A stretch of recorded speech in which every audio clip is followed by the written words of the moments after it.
Today is August 6, 1998. I am Karen Herman with the Archive of American Television, and we are interviewing Ray Aghayan in Studio City, California. For the record, can you give me your full name? Well, my name is Raymond Aghayan, but, theatrically it's Ray Aghayan. Is that the name you were born with? Actually, yes. Now, my first name was Gorgin, and my middle name, I think, the family wanted to have a European name just in case, and the middle name was Raymond, and my last name is Aghayan. You see, I come from Iran, albeit, it's 110 years ago because I was only 16. And the reason for coming was after the war, I think. Yeah. Okay, well, we will get to that. I would like to go back a little bit. First of all, I'd like to know when you were born. I was born July 28, 1928. Okay, and where were you born? I was born in Tehran, in Iran. Okay, can you tell me a little bit about growing up in Tehran? I was an only child, which meant I had everything I wanted, and I could get away with almost anything. I was certainly a very good student. I was always interested in the movies, and all of that, and had some kind of a theatrical bent. My mother was in the business of what you could call haute couture, anyway, made clothes, or you call it the neighborhood dressmaker, whatever you'd like. But the point is that that's what she did, and I was brought up in it. And really, my basic education, as far as making people look the way they look, is based on all that I learned then. What did she teach you? It isn't so much what she taught me, it's just that I was there every minute. You assimilate things like that, It just becomes part of you. I don't know what she taught me, I suppose if you were in the kitchen all the time and somebody cooked, you would learn how to cook. That's really the way it happened. And, I had great love for movies, and especially, musicals and all of that, and all that real good part, in the 40s. And the fact that films always came to Iran later. So my education was really quite complete in that I know some old movies that a person my age shouldn't know anything about. And then I know the new ones because then finally I came here and I saw the new ones, As a child, did you travel much? Not very much. We only used to go to the seashore, really. My first trip out of Iran was when I came to America. Did you study English? Yes, I could really speak English by the time I came to America, actually. I took lots of classes and all of that. And the problem only was that nobody really understood me, you see. I mean, I could speak it, but it was hard. And it eventually straightened out. Now, and then I finished high school in this country. Actually, my last 2 years of high school was done in America, so that's how it was. Now, when did you decide to come to America? I don't know. I think the first time I saw Shirley Temple on the screen. All I was really interested was to have something to do with the movies. And the only way you could do that would be to come to this country, isn't it? Especially during the war. I don't know when it started. I would say very young. And it was just a matter of get it tricky enough so you could come to Hollywood, or to California, Oh, yes, you want me to become an architect? I'll be happy. I'll become an architect. Is that what? Will you send me if I do that? Yes. Okay, fine. Let's go. Well, what really interested you about movies? What compelled you so much? I don't know. I don't know. How does somebody become a cook? Why are they interested in cooking? Why do they want to, as a gentleman there, sit here and photograph me for the same reason? Now, while you were still in Iran, did you work at all with your mother? Yeah, I was about 14, and Mother broke her arm, as I remember it. And it was the summer, and I wasn't in school. And I ended up having to do it. Somebody had to do it, There wasn't that much money around. And I did it, and it worked. Evidently, I had learned it. What kind of things did you design? Oh, well, that's very hard to say, isn't it? All sorts of things.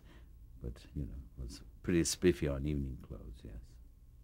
And how did people treat you because you were so young when you were doing it? Well, and a strange part of that is, which is sounds like a fairy tale and kind of, sounds like not real, but it's very true, is that my mother was making clothes at the time for the court. And at the time, and I guess at court, because most of my cousins were girlfriends of the sisters of the Shah of Iran and all of that, there must have been some conversation about this kid who can really draw and he does all that crap. Anyway, so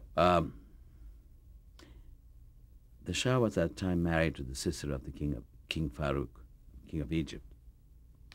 And so one day they said, it all came down that, why don't you bring the kid up here, let's see what he can do. And I did. And he made the clothes, and it worked. Naturally, I didn't sit down and make it. Obviously, there were a lot of people who really knew what they were doing. And that's sort of how it started. I really forgot your question, but anyway, that's best I can do with an answer. And did you want to keep designing? No, not really. I wanted to be an actor. I wanted to be in Hollywood, you see. And I thought if I, could get myself in here, something would happen. And just a complete love of film, that's all it was. And I wanted to direct, all of it, the whole thing, That's how that was. It just happened that, without really very much effort, truly, I could really design clothes. What do people think of your dream to go to Hollywood? Did they think it was... No, they thought I was coming here to go to architectural school. I was going to finish my high school and then become an architect, My uncle was very fond of that. You see, I was, at that point, I had lost my father. So I was really being brought up by my mother and the business, which was very fine then. And the next man in my existence to look up to was my great uncle. And so he thought, send the kid there, he's good, he can draw, obviously he can become an architect, you send him up there, he'll be okay. Did you know anyone in the States?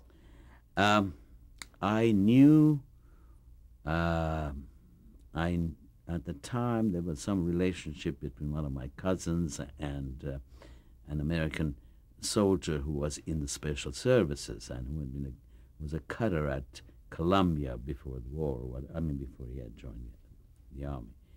And the way my family and mother-in-law allowed me to come to start with was that everybody thought that this young lady was going to marry this gentleman anyway. And he was also an only child, and he had his mother living in Los Angeles. So the decision was made that if we send Ray to America, the only way we can do that is that we are sure where he's going to live, how it's going to be taken care of. So I came and started living with that lady. How old were you at the time? 16. I had still 2 years to go in high school here. I had done 11 there, but I had to set back and go forward, How had World War II affected you? I couldn't begin to tell you that. It was just some kind of fantasy that was happening somewhere else. The only bad times in that was when the Americans came in and, there had been some kind of sympathy on the part of the old Shah of Iran, the father of the last one. And there had been some sympathy with the Germans. They found that, I guess, it's so long ago it's hard for me to remember. And So the Americans and the Russians and the English came in and just wiped up the place. That is really my only memory, and the fact that you could go up and down the main drag in Tehran, which is a nice huge street, and you could buy any kind of black market American candy. And that's when I found out what a lifesaver was. Now, how much did you know about American life before you got here? Just what you all show in the movies. And when you got here, did you find it different? I don't really know. I was so single-minded that it didn't really matter. Certainly it was not, like Father knows best, naturally. When I went to the house of this lady to stay with her in a very small house built behind the house. It was a duplex, and it wasn't that comfortable or whatever. But it absolutely amazes me that I did all this and I was 17, so it must be an enormous amount of desire to do that, you see. How did you fit in when you first arrived? Not well. When I first arrived, I first went to a technical school. I didn't want to go back to high school. And that was very good because they had a design class and I was real spiffy in that and all of that. Then a couple of weeks after I was in this country, I wanted to be an actor. That's all there was to it. So I looked in the phone book and I found where there was a school advertised called Ben Bard's Drama School. And among the stars that was mentioned underneath, who they had, and I don't want you to laugh, was Alan Ladd. I thought that, So at any rate, I went there. You can say that was wrong, silly, or whatever, difficult, because, I used to live downtown, and they were on Robertson Boulevard, which means this kid took the bus all that way back and forth. Every night, got there at 7, worked until 11, came home, went to the other school during the day. So that's what I mean about when you really want to do something, And I went there for about 3 years, 4 years, and at night always. And I don't know what it did for me, certainly, not obviously I'm not a terrific actor, but I think it helped me a great deal as far as learning the language, and being with people who were older, because they were mostly at that point veterans, because the school was an accredited school. And in that way, I think I was able to assimilate at least that part of the country that I was interested in, which was show business. And so it was great help. And then things changed with immigration and all of that. So I was here to go to high school. I was obliged to go to high school. So I went to high school. I finished it and got my picture taken with the tassel and all that. And went from there. Suddenly all that acting stuff stopped. All that stopped. I went to school. And, well, then what do you want to know? Well, while you were going to school, so you were going to high school and then you were also going at night. Yes. Yes, absolutely. Were you also going on auditions and... No. Just going to the 2 schools. That was it. Okay. Did you have any jobs on the side at all? Or? No. Didn't need to. Because the check came in every month. Mercifully. So no, I never worked at that time. For a while there, when I thought I was just being very terrific, for about, can't remember the name of the hospital right off the bat. I think it's been changed anyway. It's somewhere downtown, around Figueroa, whatever it's called anyway. I took a job there to help in the pharmacy, and basically is to carry stuff. And do you know how much a 5 gallon of glycerin weighs, don't even think about it. And my job was really lifting the waters and the glycerins and piling them up. And at the same time was taking, in those days, the oxygen was in those long tanks and all that, with little wheels underneath it. And the other job was to carry that from floor to floor and so on. Well, I made huge nicks in the walls, because the thing would go the wrong way. But at any rate, I did that for 2 weeks, and I decided it's really all right not to make that extra money. Okay, tell me a little bit more about the school, the Bard School. Who did you study with? I can't remember her name. I really can't. She had curly gray hair, and she was very sweet, and she always talked about Adrian, and she had worked at MGM, and she was quite something, but I can't tell you her name. I really can't. Was there anyone in your class who went on to? You're looking at it. If it's any good. And did you have a mentor at all? In the field? In drama. In what? In drama. In drama? Not then. Sometime later, yes. Not at that point at all. Because you remember, after that, I went to UCLA, and I didn't do that terrific, so I had to go back to Los Angeles City College, which at that time had probably the finest drama school we have in California. It was wonderful. The whole batch of teachers were wonderful. And there I had a gentleman and his wife who really kind of took me under their wing, and they thought I was good. And it wasn't so much about acting as it was about directing and theater in general. His name was Jerry Blunt. And his wife was Andy Blunt, and she wrote much later. She had been a classmate of Alexis Smith, who went to the same school. And she eventually wrote quite a few television dramas later on. She's gone now. And he wrote some rather important books about drama also. And they were very special people, very special. Also, when you were at drama school, did you hear anything about television? Was that an important part of?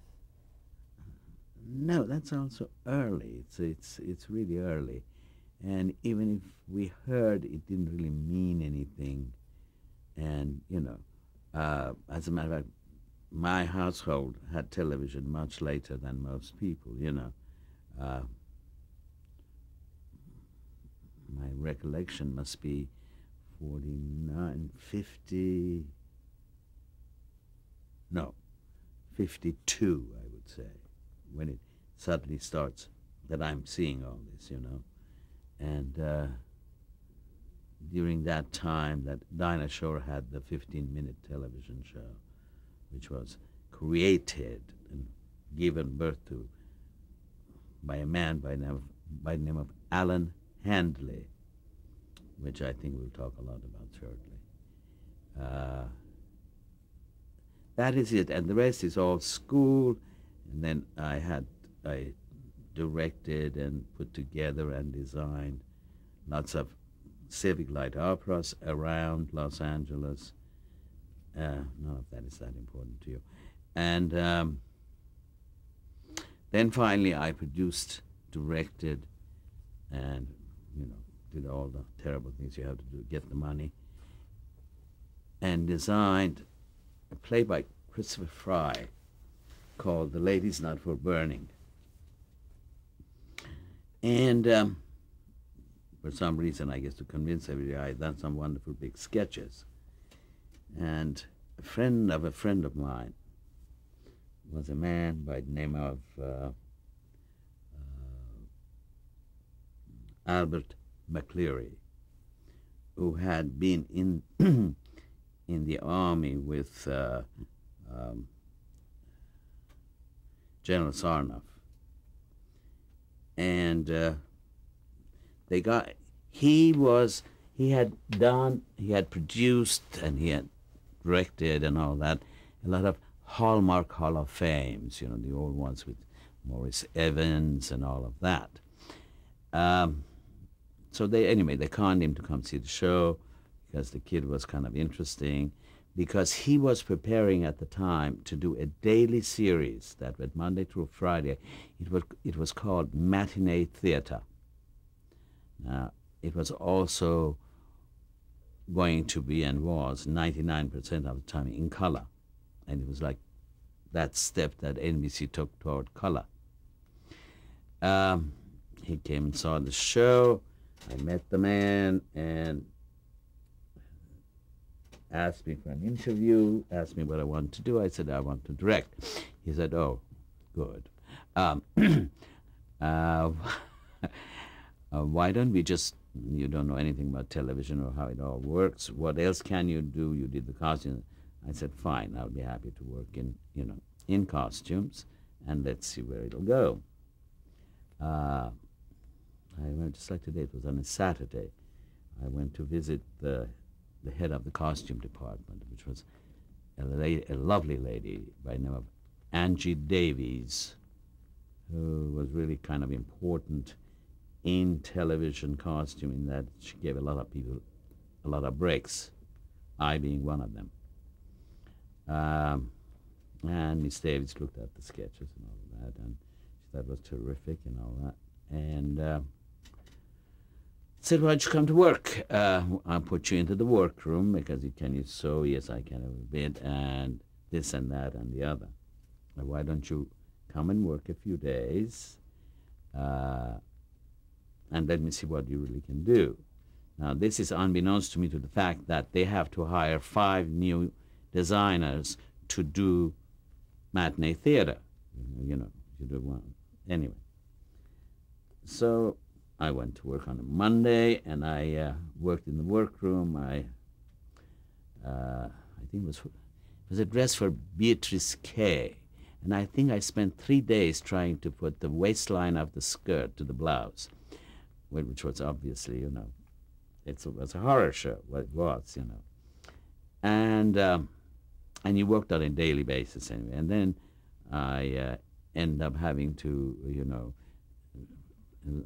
being an apprentice, I was shining Pinky Lee's shoes and trying to sew up the little holes inside his, that plaid jacket he always wore and all of that, check jacket. But by the 4th day I went home. I was staying with some people and stuff, and I said, this is all terrific, but I'm not going back tomorrow. I said, this is not my idea of what you're supposed to do. That's not what I do. In terms of that I don't even do it well. In terms of costumes, or in terms of... Yes, the whole thing, that whole little episode. So I called and told them that I was very grateful and all that, and that I wouldn't be back, which was fine. There's 8 million people who want the job. This was on a Thursday. And Monday morning, I got a call from her. Would I come to work? I said, I won't. She said, no, I want you to come back to work. We are starting the series, and I would like you to just apprentice 1 week with another designer and then start doing the shows. And that's how it happened. Let's go back a little bit. First of all, what kind of costume design experience did you have in the live theater that you did? Just one of those things. God did that. I had nothing to do with it. By that time, I had done big, fat things, and I was lucky enough that when I was in college, I was sort of ended up being, it sounds horrendous, but it's true, sort of like the maven. I mean, I designed all the clothes for all the shows and kind of ran it, you might say. I did it. It made everybody else's life easy. I cared about it. And that's where I learned a lot of it, And, costumes are no different than making clothes for people to wear, as long as it's correct for the character they are playing. If it's a period piece, that's no different. You look up your research and you work it. And you have that other touch, which is, I guess, you're a little more crazy, a little more imaginative. You're able to you have a touch of fantasy, you know, able to dream it or what, I don't know. Anyway, it worked. That's what I'd done. And when I did Ladies Out for Burning, that I really spent a lot of time on. It was very carefully done. It did look good even if I did it. And that's basically... Which is what got the job. So they saw the costumes and... They saw the sketches. I still have them somewhere. Okay, for those of us who aren't that familiar with matinee theater, could you describe that show for us? What the format of it, how it was telecast? It was very simple. Are you familiar at all, like let's say Playhouse 90, let's say Lux Video Theater, any one of those live, hour-long dramas, sometimes comedies, but basically it's an hour show, you know. And that's what it was, in color. It was done, he had a whole way of shooting it, I can't remember the name of it, it's very famous. It was done for very little money in many ways because there was never any real scenery. Everything was sort of shot against black. And everybody would be higher. You know, like if I'm sitting here, there would be a box under me. So I would be high enough. So I would fill in the screen. So you didn't need the scenery behind me, you see. And what they were stories. And often they were, the many classics, you know, let's say, you know, like Importance of Being Earnest or whatever, you know. And also some of the time, when there was stuff that Mr. McLeary really liked, he would buy like the second rights. Like we did things that had already been done 2 years earlier, let's say, with Lauren Bacall at, I'm just using a name, on Lux Video Theater, which was a very spiffy show, with somebody not that famous or not that big. It was really, I suppose it took the place, it advertised color, first of all, and I suppose it sort of took the place for that hour of soap opera, except it was a different one every day.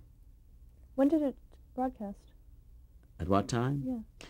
Here, that was the cute part, here at 12 noon, because it went live to New York because it was in color and they didn't want to use kinescope or whatever they called it. It didn't work. It was all fuzzy.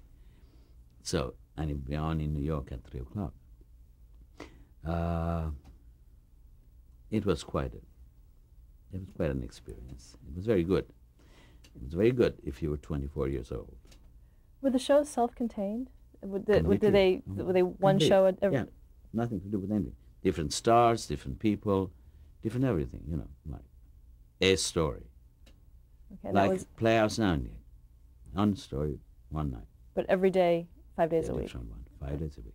Okay, let's stop there to change the tape.